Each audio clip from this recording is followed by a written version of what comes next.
महाराष्ट्रासह संपूर्ण देशभरात all time favourite street food म्हणजे पाणीपुरी होय. पाणीपुरी म्हटलं की तोंडाला पाणी सुटतं. साताऱ्यासह संपूर्ण देशभरात आवडीने पाणीपुरी खाल्ली जाते. अशीच सातारकरांच्या जिभेचे चोचले गेले 3 वर्ष झाले मोहन पाणीपुरी सेंटर पूर्ण करत आहे. मोहन पाणीपुरी सेंटर हे साताऱ्यातील युवा मराठी उद्योजक प्रवीण पाटील आणि त्यांच्या पत्नी यांनी सुरू केलं होतं. साताऱ्यात गेल्या अनेक वर्ष पारंपरिक पद्धतीने पाणीपुरी खाल्ली जात होती. मात्र या युवा उद्योजकाने सातारकरांना 2 फ्लेवरमध्ये पाणीपुरी देण्यास सुरुवात केली.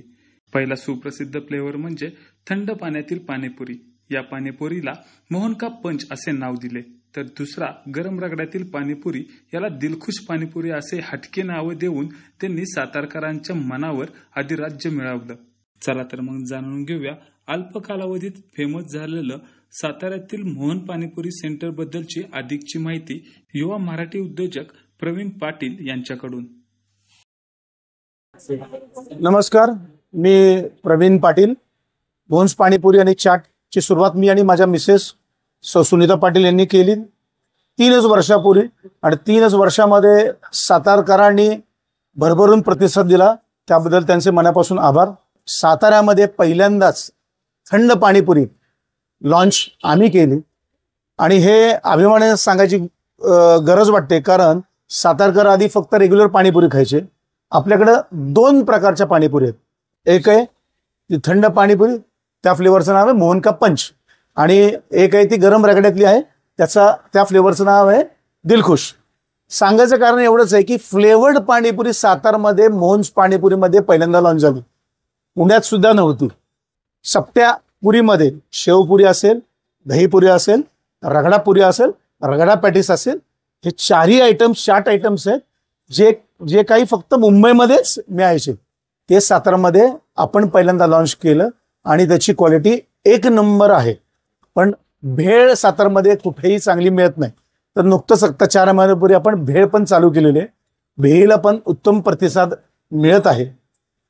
प्रवीण पाटील हा मराठी तरुण आहे. कित्येक जणांनी मला विचारलं की आप जैन हो, आप मारवाडी हो, आप भैया हो. तर मला त्यांना सांगायची, सर्वांना मराठी तरुणांना सांगायची गरज वाटते की शाहरुख खानचा एक डायलॉग आहे की अगर तुम किसी चीज को शिद्दत से चाहो तो पूरी कायनात मिल जाती जर्रे जर्रे से मिलाने में. म्हणजे मला काय सांगायचंय की तुमची इच्छाशक्ती प्रबळ असेल तर तुमच्या हातून काहीही घडू शकतं चांगलं आणि तुम्ही उत्तम मराठी उद्योजक होऊ शकता.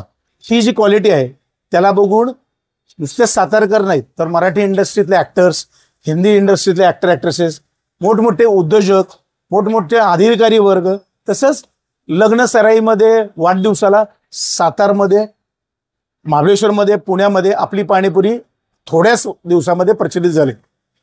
दररोज कमीत कमी 700 ते 1,500 प्लेट्स पाणीपुरीच्या.